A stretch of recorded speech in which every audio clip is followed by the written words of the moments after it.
In what might be the least shocking thing to come from this Minnesota Timberwolves season, Rudy Gobert and Kyle Anderson don't work as a pairing, and it seems Chris Finch has fallen in love with using those two together. Since Slow-Mo arrived on the team, they have played minutes alongside each other in every game. They have a net rating of minus 33.6, which is the worst two-man pairing on the team in that time. And in this most recent game against OKC, they played a ridiculous 8 total minutes together. They lost those minutes by 10 points in a 13-point loss. And all of a sudden, this is a new problem within Minnesota's already wonky roster construction.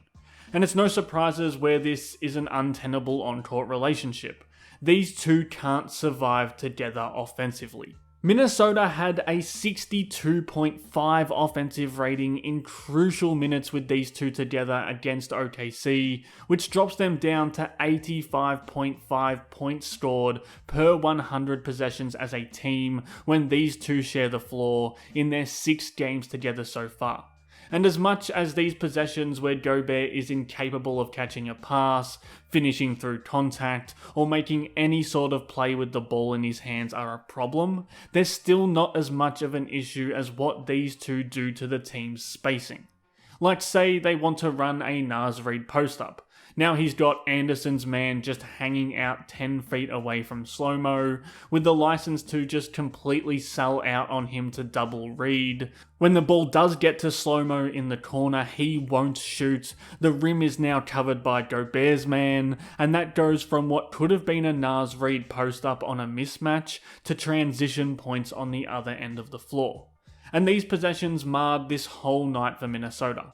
They simply cannot throw this pocket pass to Gobert with a defender coming to sniff out his fumbly hands. They can't pass to Anderson here because that achieves nothing. So they find Asumu. His great drive is immediately shut down by both Gobert and Anderson's man. And there's no shooting relief valve from Anderson. It's a great rotation defense possession from OKC, and it's an empty possession for the Wolves.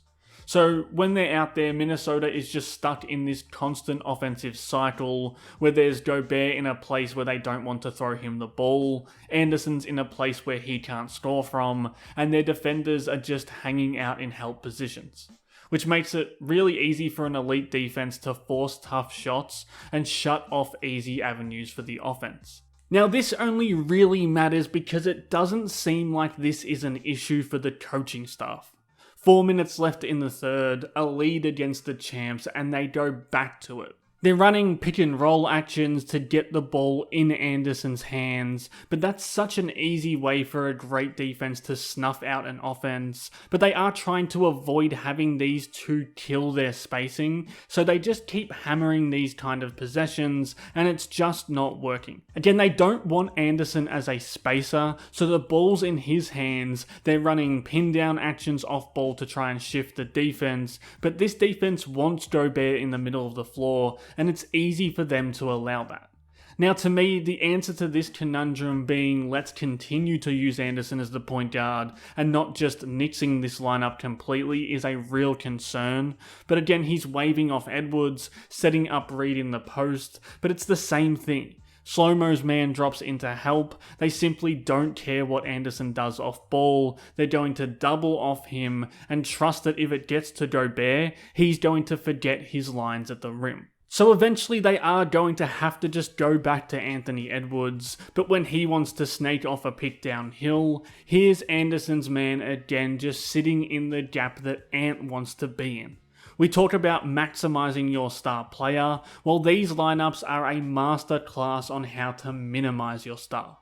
Now this was not a good Anthony Edwards game regardless, but when a lead is dwindling and a coach is allowing a defense to just feast on a poor lineup decision, it's hard not to have questions about what's being prioritized on the court. Minnesota never regained that lead they had late in the third quarter, and it was still Gobert on the roll being rightfully ignored. It's still Slow-Mo's man in help. There's nothing coming from punishing that with the pass, and then you're asking Edwards to get to work with 5 seconds left on the clock to bail them out.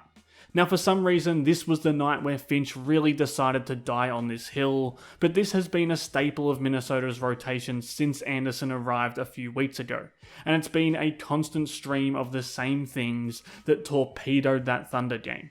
Teams are just so comfortable building these walls in front of Minnesota's scoring options when Gobert and Anderson are out there, especially with McDaniels and Randall unable to make shots right now as well.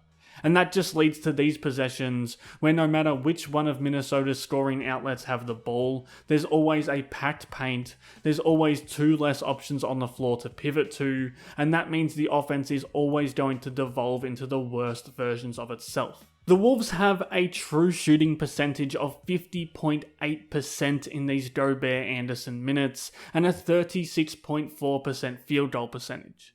It's unsustainable in the worst way, and now it's really contributing to losses.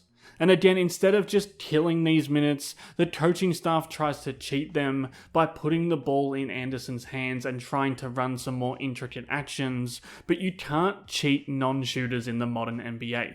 They try a little pin down pistol action here, but Anderson's man is just going to blow it up by doubling off him like we've been seeing in so many of these possessions, because they can't even find this open three here as an escape from the over-helping defense.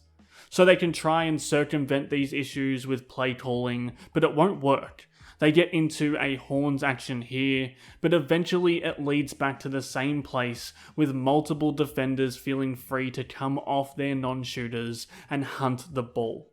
There's only really one answer to this. These two guys can't play together anymore.